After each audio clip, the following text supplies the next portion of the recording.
Hey, my name's Eric Olson. We're here in Bellingham, Washington, and today I have the new Fox 36 on my Ibis Ripmo here. This is an all-mountain fork with 140 to 160 millimeters of travel. I've got the 160 millimeter version here, and I've been putting it to the test for the past month and a half. Right off the bat, you'll notice the lowers have been updated with that similar generatively designed approach as the 34SL that I showed you last week. And a few other updates. We've got now a 200 post-mount brake. We've got updated bleeders that are a little smaller. The fender no longer mounts to the bleeders. And also the fork uses a cassette tool for the volume spacers up here on the air side. And speaking of the air side, the major updates to the fork are actually in the air spring. Now, previously, the 36 felt a little bit weird when you were really pushing it.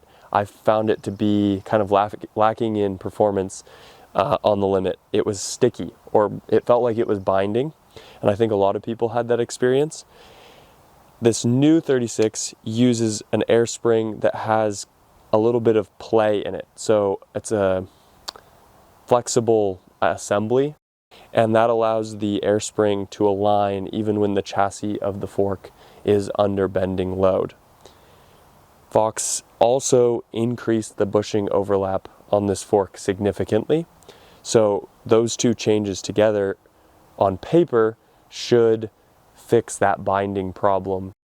Now, riding this fork for the past month and a half, I really got a chance to put it to the test on, pretty aggressive terrain here in Bellingham, Washington, on some jumps, some steep technical descents, also some desert rocky descents in Arizona and in the SoCal area.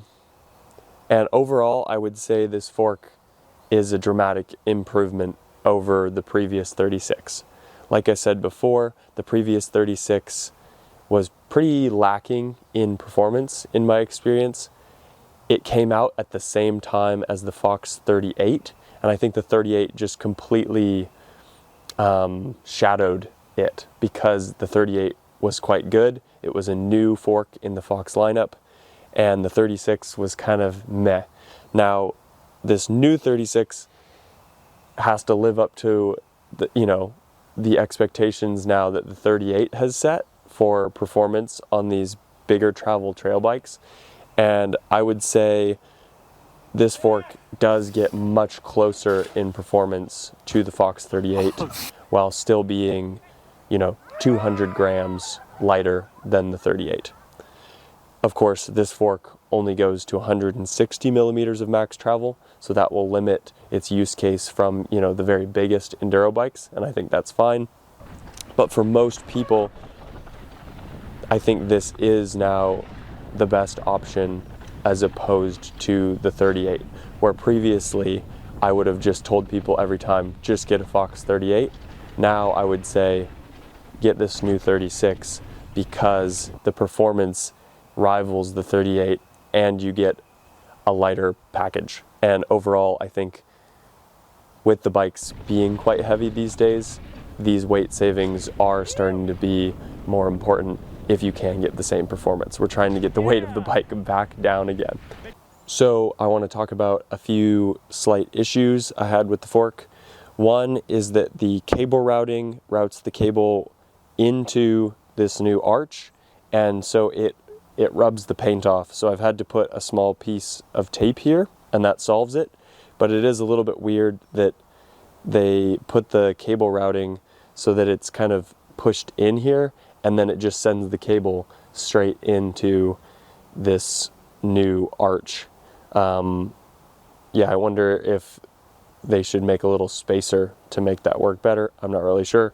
Or update this clamp that they haven't changed in I don't know how many years. Also, this fork has a P designation on the serial number, which means it's pre-production. And I know it's kind of a meme in bike reviews at this point that, oh, the pre-production issue, but I do think that they're on such rushed schedules to get these products out that they are, in a way, beta testing with the with the media. And in this case, the forks that we were given at the media test event, this is, you know, all of the outlets that are going to review these, were spec'd with kind of a weird damper tune that was a compression medium and an extra light rebound, which I was told might be spec'd on certain OEM models, but I had the fork switched to a CL RL, which, as far as I understand, is going to be the aftermarket tune, and that made the fork feel great. I don't know about that weird OEM option. I didn't get along with it. It had a weird kind of balance of being too firm and then too fast. This light tune feels awesome. I think most consumers are not going to have to worry about that, but it is something to look out for. But for the aftermarket, I think this fork is awesome. I really like the performance, and you know, it's hard to quantify whether the new air spring design with the flexible part of it is what's making the difference, or if it's, you know, the new lowers or the increased bushing overlap. But I think all of that combined has come together to make a really great fork at a cool kind of all mountain, you know, position in the Fox lineup that I think serves most people.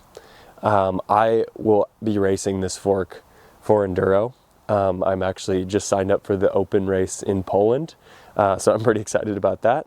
And yeah, I would have no hesitation running this new 36 for enduro purposes, enduro racing, switching back and forth between the 38 and the new 36.